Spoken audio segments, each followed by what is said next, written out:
क्रांती ज्योती सावित्रीबाई फुले यांचं स्मारक करायचं ठरवलेलं आहे. ऑलरेडी स्मारक झालेलं आहे, परंतु जागा फार कमी पडली, म्हणून आजूबाजूची मोठ्या प्रमाणावर जागा घेऊन त्या लोकांची जागा घेतली जाणार आहे. त्यांना व्यवस्थितपणे मोबदला देऊन त्यांचं समाधान होईल अशा प्रकारचं त्यांचा पुनर्वसन करण्याचा आमचा सगळ्यांचा प्रयत्न आहे. खेडेवाड्यामध्ये देखील पहिली मुलींची शाळा सावित्रीबाई फुलेंनी सुरू केलेली होती, ती पण जागा आता सगळी ताब्यात आलेली आहे. ती कॉर्पोरेशनच्या ताब्यामध्ये आता पडलेली आहे. त्याचे 5-6 प्लॅन देखील तयार झालेले आहेत. त्याच्यामध्ये साधारण मेजॉरिटी लोकांना जो मान्य होईल अशा प्रकारचा प्लॅन तिथं पास केला जाईल आणि नंतर त्याचं काम सुरू केलं जाईल. या दोन्ही कामांना कुठल्याही प्रकारची निधीची अडचण भासणार नाही ही ग्वाही महायुतीच्या सरकारच्या वतीनं मी आवर्जून देऊ इच्छितो. त्याच्यामध्ये स्वतः मुख्यमंत्री, उपमुख्यमंत्री आमच्या सगळ्यांची चर्चा झालेली आहे आणि त्या चर्चेप्रमाणे त्यामध्ये लवकर हे जे कंजेस्टेड जरा दाटी झालेली आहे, थोडं इथं प्रशस्तपणा असावा, कारण पुढं वर्षानुवर्ष महात्मा ज्योतिराव फुले, शाहू फुले आंबेडकर, छत्रपती शिवाजी महाराज या सगळ्यांना इतिहास पुढच्या पिढीला कायम स्मरणात राहावा, त्यांना कळावा आणि कशा पद्धतीनं महात्मा ज्योतिराव फुले आणि सावित्रीबाई फुलेंचं त्या काळातलं काम आलेलं आहे हे प्रत्येकाच्या लक्षात राहावं. याच थोडंसं मी त्याचं सगळं प्लॅनिंग केलेलं आहे. हे प्लॅनिंग करत असताना हेरिटेज वास्तू कशी होईल याही बद्दल प्रकारच्यानी आमचा सगळ्यांचा प्रयत्न राहणार.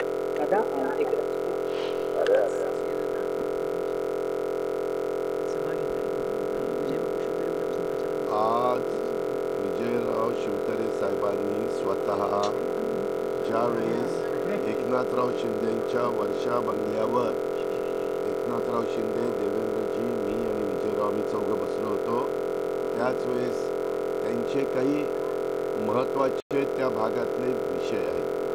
पिण्याच्या पाण्याचा आहे, शेतीच्या पाण्याचा आहे, काही भागातल्या MIDCच्या संदर्भातला बारामती लोकसभा मतदारसंघातला आहे, असे काही त्यांचे विषय आहेत. आणि त्या विषयाच्या संदर्भामध्ये त्यांनी चर्चा केली. ते म्हणाले की मी महायुतीच्या बरोबर आहे, परंतु हे विषय मुख्यमंत्र्यांनी आणि दोन्ही उपमुख्यमंत्र्यांनी मार्गी लावले पाहिजे. ते काही पुरंदर विधानसभा मतदारसंघ आणि काही बारामती लोकसभा मतदारसंघ व भोरमधले आहेत, इतर भागातले आहेत, बारामती भागातले आहेत, अशा वेगवेगळ्या भागातले त्यांचे विषय आहेत.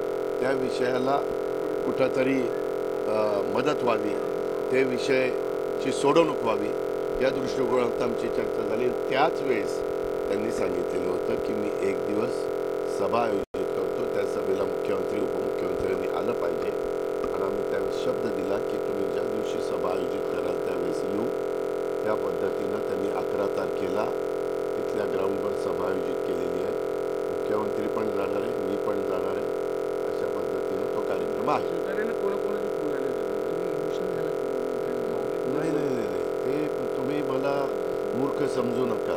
मी सांगायचं तेवढं सांगितलेलं आहे. मला जेवढं बोलायचं, मला घटनेचे शिल्पकार बाबासाहेब आंबेडकरांनी जे संविधान दिलेलं आहे त्या संविधानाप्रमाणे मला जेवढं बोलायचं तेवढं मी बोललेलो आहे.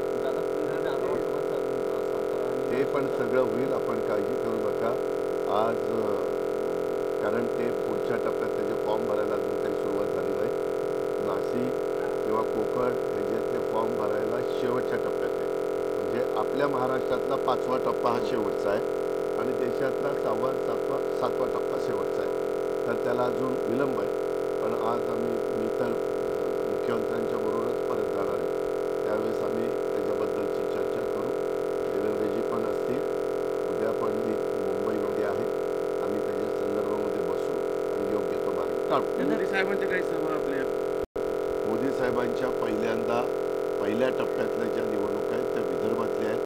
विशेषतः भंडारा, गोंदिया, रामटेक, नागपूर, चंद्रपूर, गडचिरोली त्या भागातल्या. आणि त्याच्यावर त्यांची एक चंद्रपूरला सभा झाली. दुसरी माझ्या माहितीप्रमाणे विदर्भातलीच त्यांची सभा आहे.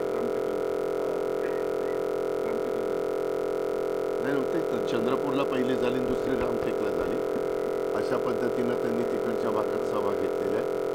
मला उत्स्फूर्त अशा प्रकारचा प्रतिसाद आहे आणि त्यांनी काय भूमिका मांडली हे आपण सगळ्यांनी जाणलेलं आहे.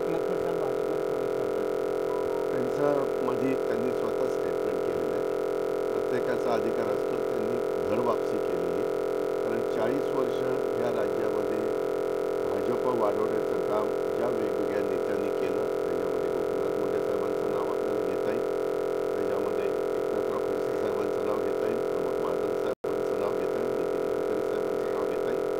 हे सगळेजण आम्ही त्या काळामध्ये अगोदरसोबत त्याच्यात अण्णासाहेब बागे होते, नाथराव फरांदे होते, बाकीचे पण मान्यवर होते.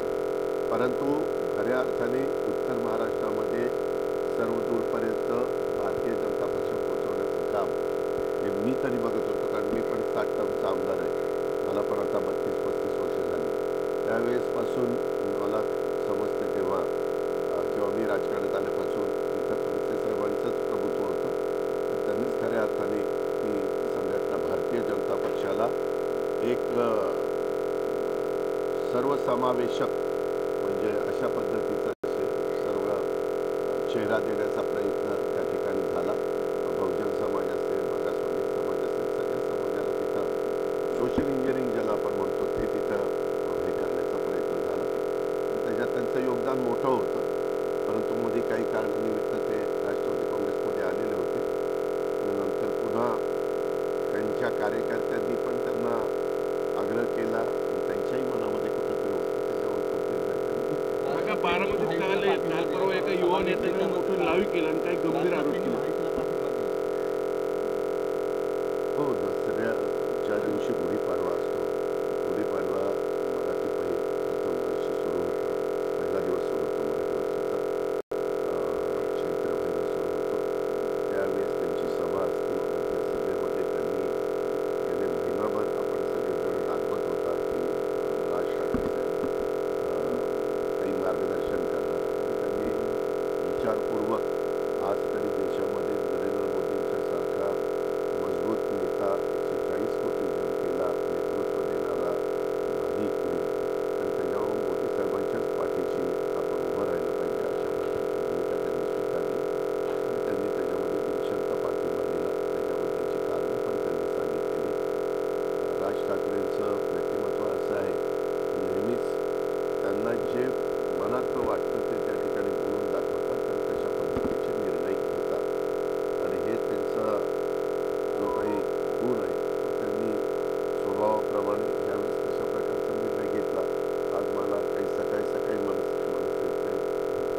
सहकारी भेटायला आले होते. त्यांनी सांगितलं राज ठाकरे साहेबांचा आदेश हा आमचा अंतिम आदेश असतो आणि त्या पद्धतीनं आम्ही आता महायुतीचं काम निराशा करायला सुरू. दादा, नाशिकच्या संदर्भातला एक प्रश्न आहे. भुजबळांनी मराठा आरक्षणाच्या विरोध केला, त्याच भुजबळांनी आता कमळावर लढावं. हे एक मी तुम्हाला सांगू का, तुम्ही आता काही प्रश्न विचारला, मला जे काही उत्तरं द्यायची होती ती दिलेली आहे. माझे आता मला पुढच्या कार्यक्रमाला जायचं. धन्यवाद. दादा, युवा नेते अजित पवारांनी विविध विषयांवरती भाष्य केलेलं आहे. राज ठाकरे मनापासून बोलतायत, त्यामुळे ते महायुतीत आलेले आहेत, त्यांचा पाठिंबा आलेला आहे, याचं मी स्वागत करतो. विजय शिवतारेंचा वाद नव्हता. त्यांचा वाद, त्यांच्या काही मागण्या मतदारसंघाच्या बाबतीत होत्या, त्या पूर्ण झालेल्या आहेत. त्यामुळे आता महायुतीतले वाद मिटलेले आहेत अशी आशा अजित पवारांनी व्यक्त केलेली आहे.